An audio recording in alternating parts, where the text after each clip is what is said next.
Hi, I'm Les Schweizer, and this is the Schweizer 231 Alpha. It's a derivative of an airplane my father designed back in 1959, and it flew for 15 years, then it was mothballed, and I brought it home to the farm and kept it here for years, and then about 5 years ago I decided to do a little project and rebuild it, but I ended up making so many changes it's really not the same airplane. It was designed as a two-place light sport aircraft, and it could have been used for glider towing also.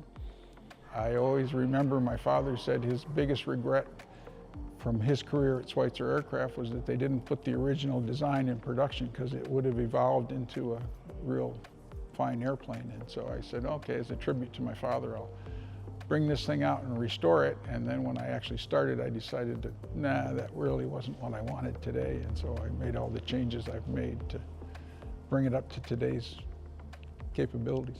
Well, originally the airplane was based on a 126 wing cut down. So it has the 126 heritage in it. And the wing has been all beefed up. Fuel has been moved from the fuselage to the wings. The landing gear is moved from the fuselage to the wings, the flaps have been added, and then the full dive brakes. And we've also cuffed the leading edge outboard so that you have good aileron control at stall.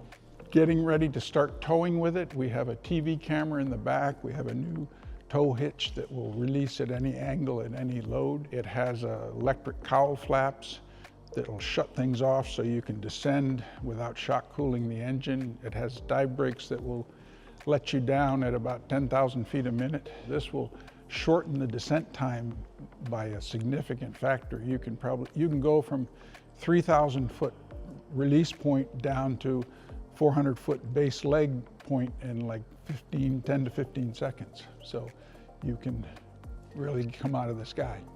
Pretty good climb performance. It's over 1,000 feet a minute, so it will climb with the Pawnee. It's a 259 horse engine. It's an IO 540, and it's quiet on the ground. It's got dual mufflers and resignators. Well, I don't know quite what the ultimate tow plane is, but this should be a big improvement over the classic Super Cubs and Pawnees. And it's a very hardened, rugged airplane. Has very stout landing gear. It's got dual park brakes. It's got dual controls in both seats, so you can also train tow pilots. One of the problems with the Pawnee is a single place, and you can't train your tow pilots in that. It's one of the nicest tail draggers. It's very easy to fly from a tail dragger point of view. You feel like you're in a little fighter, and it's very nimble, very quick, and it scoots. It's got 3 Garmin big monitors, the 10-inch monitors. It has conventional steam gauges as backup. It's had 15 hours, and we've got 47 landings on it, and so it's still a baby. So busy with other things that I haven't been able to get onto it, but I'm about ready to start tacking it again.